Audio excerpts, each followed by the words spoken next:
Hello ladies and gentlemen, Protoss bringing you another Cosmonarchy castover, and today we're checking in with BladehollowRWL, and this is Jimmy. Let's see what these two youngsters are up to. BladehollowRWL is going to be our Protoss in the bottom right. I believe his color is blood. And this is Jimmy, is down here in the bottom left as the purple Terran. We are on Maxiom, a 4-spawn map, but we have horizontal spawns here, bottom left and bottom right. Now, these two players are known to have a little bit of a rivalry of sorts between each other. They frequently at each other, telling them to prepare for desecration, destruction, extinguishment, all sorts of other crazy things. So that's pretty fun. But it looks like Jimmy is not playing the game because he is he's AFK right now. He's going to talk to his father, who is not BladehollowRWL, despite the age difference between them. BladeHollow is playing the game, however, and is going to make a gateway. Jimmy is now returned, and he's like, oh yeah, I was playing a game. Well, that's enough TikTok for me. I don't know, whatever teenagers do these days. I am not a teenager, despite what you may have come to expect from me based on my sense of humor. That being said, we do have a decent amount of money for both players. We'll see what they end up wanting to do. These two players have signed up for our March Invitational, which is coming up this weekend. So if you're watching this video, and it's not yet the March 29th or 30th, and you want to check out Cosmonarchy in a tournament setting where some of us will be playing zany games, and others of which will be playing more competitively minded games, well, you can always reach out. There's a link in the description to our Discord server and to the sign-up sheet for the tournament. Obviously, if you sign up, you got to be on our Discord server because the invitational, the invites only go out to our people of our Discord server, but you probably already knew that. So with all that said, let's lock in and see what our players are up to. Only one fulcrum here for Jimmy, despite his bank. We'll see if he adds anything else. We've got triple gateway and then a warden. I think it's also probably worth knowing worth noting that this game was played at the beginning of the month. Since then, these two players have been grinding a little bit, so it's quite possible that we're looking at old news, old strats that neither of them do anymore. But I think it's safe to say that when you have a Draken in here, versus Terran in the early game, you definitely don't need the Warden. That's almost as much money as it costs to make a gateway, so definitely could be more useful in your coffers, saved towards something more epic. Maybe an expansion even. 2 to 3 gates before expansion is fairly common in the meta, but I definitely think it's probably better to do like a 2-gate expo because it just gives you a little bit of faster eco, unless you scout some kind of all-in. But, you know, scouting here is not something that either player is really doing. Jimmy's actually done something quite risky, in my opinion. And I was going to say greedy, but greedy implies that, like, okay, if you're not punished for it, you get some kind of upside. I'm not convinced that there is much of an upside to this, where he's gone for a fulcrum, and then a scrapyard, and then, you know, not made any other combat units, right? Like, no combat units before the add-on. And that means that you're delaying your first combat unit for a blackjack, and, you know, the first blackjack can be impactful, but odds are it's going to be a lot less valuable to you on the defense. You know, obviously, if BladeHollow had found his opponent and had all of these units in Jimmy's base, there would be absolutely no going back. The blackjacks would not be sufficient. He would just get run over. Contrast that to, say, you know, vultures with lobotomy mines with some micro, or if you're feeling a little bit less fanciful, you just want to go for something like Goliaths, which Jimmy is actually making right now. That could also be an option, although still something that would probably struggle versus Gateway Man. I've seen a decent amount of Cosmonarchy be played between our highest skilled players. I don't really know that many metas about the early stages, you know what I mean? But I do think that, you know, players who are just starting off learning the game, they'll probably find a lot of value just sending, you know, first of all, scouting. Obviously, making workers is the most important thing, even beyond scouting. Excuse me. Even beyond scouting. But the biggest and most impactful thing that you can do probably is, you know, you just don't take so many undue risks. And yeah, that's just one of those things that came to mind. We are getting a very mech-heavy Jimmy, though. 3 fulcrums.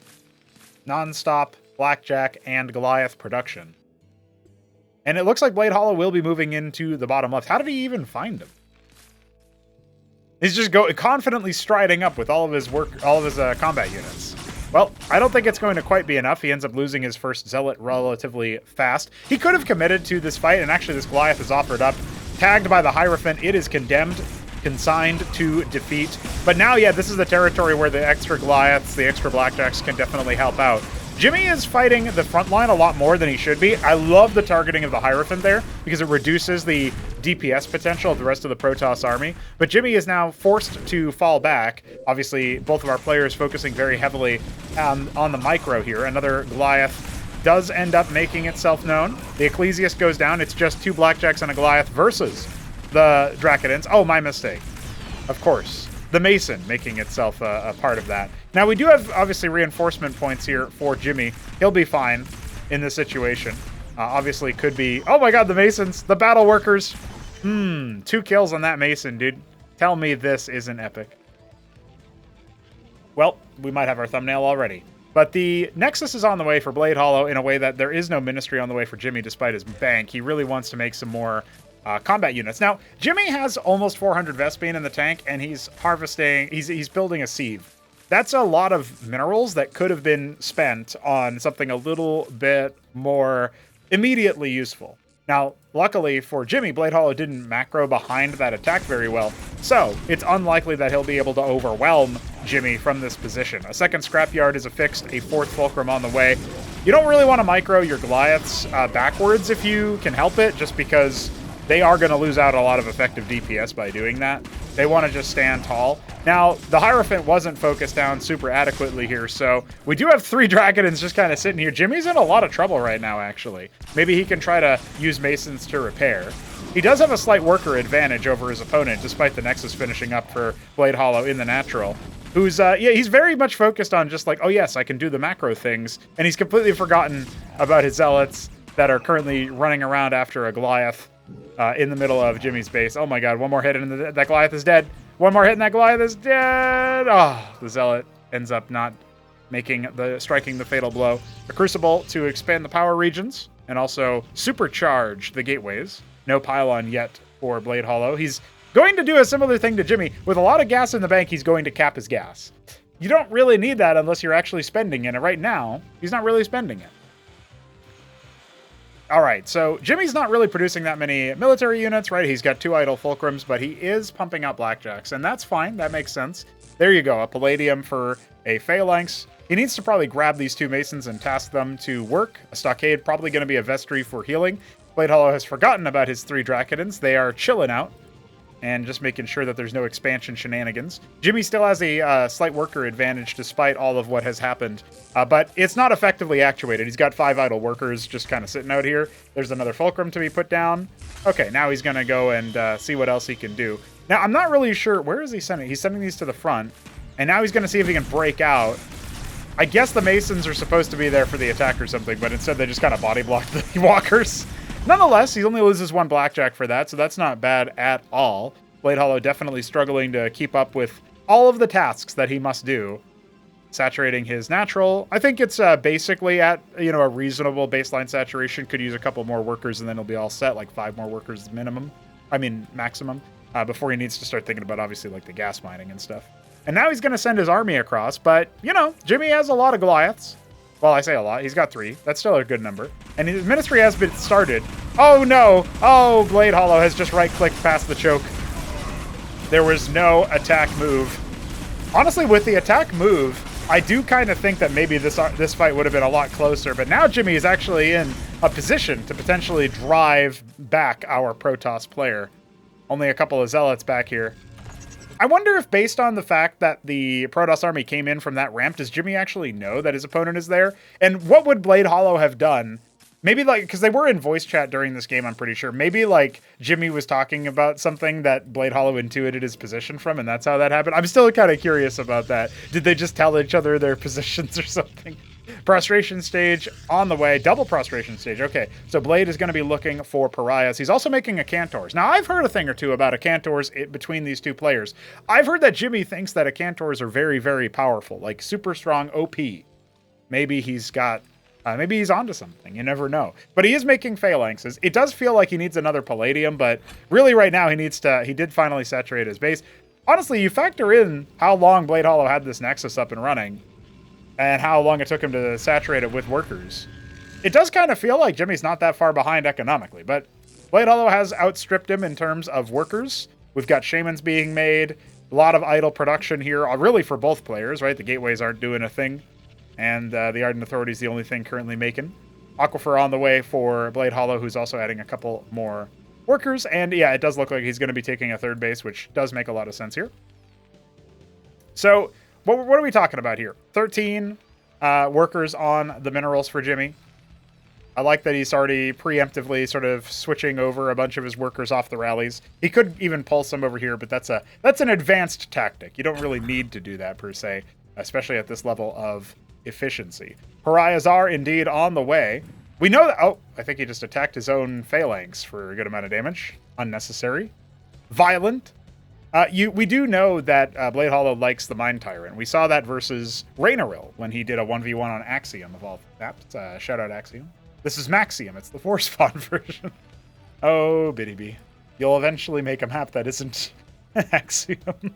Now, to his credit, he did make some maps that were not Axiom recently. So I can't say that. But there was a while where it was like 5 or 6 maps that are just Axiom or Derelict. But reskin. All right, some Sycophants are out. Some Pariahs are out. We're definitely seeing... So Sycophants do melee splash. I don't really know if they're that valuable versus Terran.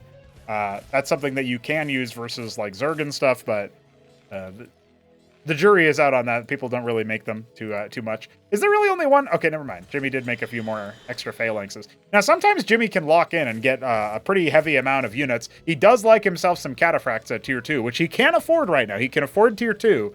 If he drops that Atlas anytime soon, I'll certainly be on the lookout for that. Third base complete for Blade Hollow, who is slowly amassing a greater force. But one thing that I think would really help both of these players, and Jimmy's doing it a little bit better right now than Blade is having their army be pushed out in front somewhere for map control. And, you know, that allows you to actively sort of like defend, aggressively control an area so that you can take a third base and feel a bit more confident in it. If Jimmy's army rolled up right now and smashed this Nexus because they went the long way through mid or something, you know, what would you even do as Blade? Like, I guess I'm going to engage into that. I mean, at that point, the Terran army is already entrenched if it's piloted adequately. Jimmy has put down his Atlas about 20 seconds ago or so, however long it took me to make that point, because the ping did go down shortly after his third base. So it looks like, even though Blade has the economic tempo with a like third of the way saturated base there at the third, funnily enough, but he doesn't necessarily have the ability to attack into Jimmy. Jimmy is also struggling to actually get his army into the right spot here as well. And now it looks like a Goliath will be caught out of position. Deploying the phalanxes, one at a time it looks like. Need to see another one. It's in the middle of there. I don't even think he can see it, thanks to the Shaman. Well, still, it looks like a pretty good fight for Jimmy because the Acantors weren't really able to help out. However, the Pariahs and the Hierophants are so turbocharging the combat efficacy of this Protoss squad. They need to be focused down, those Pariahs. Otherwise, you're going to see a lot more dead Jimmy units. Finally, 2 out of 3 of them do end up going down, but there is still another one. Still, the phalanxes are running. If the Acantors don't get on top of them, maybe Jimmy can still hold here, but no, it looks like one of the phalanxes does go down, and this might actually be a full wipe here of Jimmy's military. He's starting to produce more units. Maybe he can still deal with those Acantors if he can get another phalanx on deploy. Remember that it looked very, very daunting for Jimmy to come back previously, and this one actually looks like it's a lot more playable in this position. You defend from the high ground here on Maxiom, and you should feel good. Worker count relatively even despite the massacre that just took place as well. I mean, the only thing that you got to watch out for here is whether or not you end up taking artillery fire from the Acantors. You need to save the phalanx. Oh, okay, all right. It's under half HP. Not long for this world necessarily. Ooh, it even catches that one. So very, very low right now. But it's only Acantors here, really. The Striders are not going to survive. The Ministry stays alive. There's even one guy mining from it. That Blackjack just got... Wow! Dude, I don't know what that bug is, but that is impressive. I'm going to look into that after this. Starport on the way because Tier 2 was complete. It's like the Acantor hits the Blackjack so hard that it just teleports back. I thought that was like a weird, very, very vague issue with Antechamber, a 6-player map, a 6-player FFA map, because that's the only other time I've seen it. It's just, what do you call, what's that version of netcode that everybody talks about being really good, even though it's terrible? No, it's, I'm trying to remember it really hard, but it's not coming to me. Anyway, it's usually used in fighting games, is all. Rollback netcode, that's what it was. That was rollback Blackjack right there. So Jimmy definitely needs to take a pretty nice position here with his phalanxes. He is making rotaries, so I suppose we'll see sundogs in this game. We saw those briefly in this matchup earlier between Top Ramen and Smarty Cakes, actually, but Ramen couldn't get enough of them up in time. A Crucible and an Argosy in the third base. Neblime smiles upon Blade Hollow right now as the fourth base is about halfway complete. Jimmy's got a lot of idle workers, could be servicing that third base right now. What are we at? 6 Fulcrums coming online here. A 6th one, rather, coming online. The others are already good to go. A lot of money being floated by both players, and the Phalanxes have now been offered up some targets. The Striders go down. The Acantors need to hightail it out of there. They will not end up surviving otherwise. And now, equipped with additional combat units here in the melee. Yeah, Jimmy's doing a pretty good job of, like, kind of body blocking the shots. I mean, Shamans are expensive units, but at least that's not your fighting force. And he was doing a pretty good job falling back. This time around, it does look like he's struggling a little bit more. Only making his first Sundog now, and the Pariahs are sinking their teeth into this Protoss, this Terran army, the foes of the Protoss, falling a little bit flat here. Another Phalanx is out. He really needed another Palladium, I think. If he could make a lot more Phalanxes, this could have been a very different move. But as of right now, the Acantors are stepping forward. Another Sundog is going to finish. No second Rotary has ended up going anywhere. The Pariahs also attack air, but the Sundogs should be able to outmaneuver them with good micro. The question is, can Jimmy do that? And right now, he's about to get absolutely shellacked in this natural base. The Ministry torn asunder. The Acantor is shooting even faster courtesy of the Pariah enchantment. That is a grimacing sight. That is so rough. He's at another scrapyard instead of another Palladium. I have to say that must be a mistake right now. The third base has become the fourth base, floated over there. And he's trying to make a Sentinel, but that is not going to last. Let's see. He's up to 3 Sundogs. Can he attack from a range? I'm not quite sure. Trying to do his little stutter step move there. Now he'll go after the Acantors. There's no defending them. You can see how fast the Sundogs make short work of them. But the Pariahs are still going to be a threat, and they can attack air units. Now he's going to have to fall back with them. Needs to focus down those Acantors so his production can stay operational. He's got lots of money he could be using to produce a little bit more. Queued up a ton of Sundogs. Despite that, he needs to get some Blackjacks or something out, maybe Goliaths, to try to focus down these distracted Pariahs. Sundogs dancing back and forth. He's up to 4 now. They are taking a little bit of splash damage by the Fulcrums. Targeting that wounded Pariah. It will go down. There's another one very, very low, but it is targeting the worker count here. This seems like silly to focus on, but Blade Hollow has not been building units behind this, so he is actually vulnerable to some threats. Oh, that was very, very close there. Some Sundogs could have gone down very fast. Instead, as 2 more finish, the Shaman deploying, it will eventually be dealt with, but it bought some very vital time. That Pariah so very low.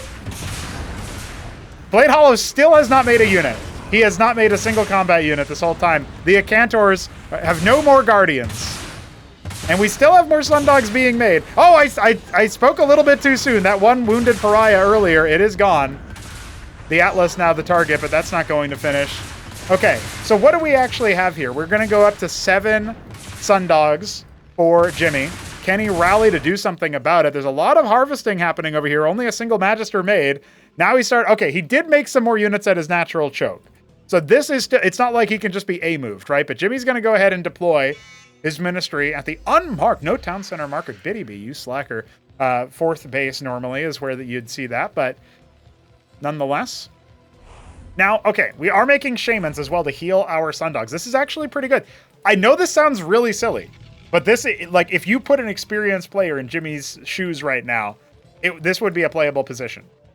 You know? Like, not to diss Blade Hollow or anything, but he just doesn't have that many forces. Like, you can absolutely kite the Pariahs. You can start making Sentinels to deal with the anti-ground force to prevent yourself from being run over while your Sundogs, deal with this. The biggest issue right now is that if Jimmy over-indexes on trying to respond to the harvesting that Blade Hollow has, he's kind of playing into Blade Hollow's hands, because the one thing you can't do to a player with a ridiculous bank is stop them from, being able to get money by harassing their economy. They already have a ridiculous bank. They will almost certainly never spend all of that money, even if they lost all of their workers in a freak accident. So at this point, not really a big concern.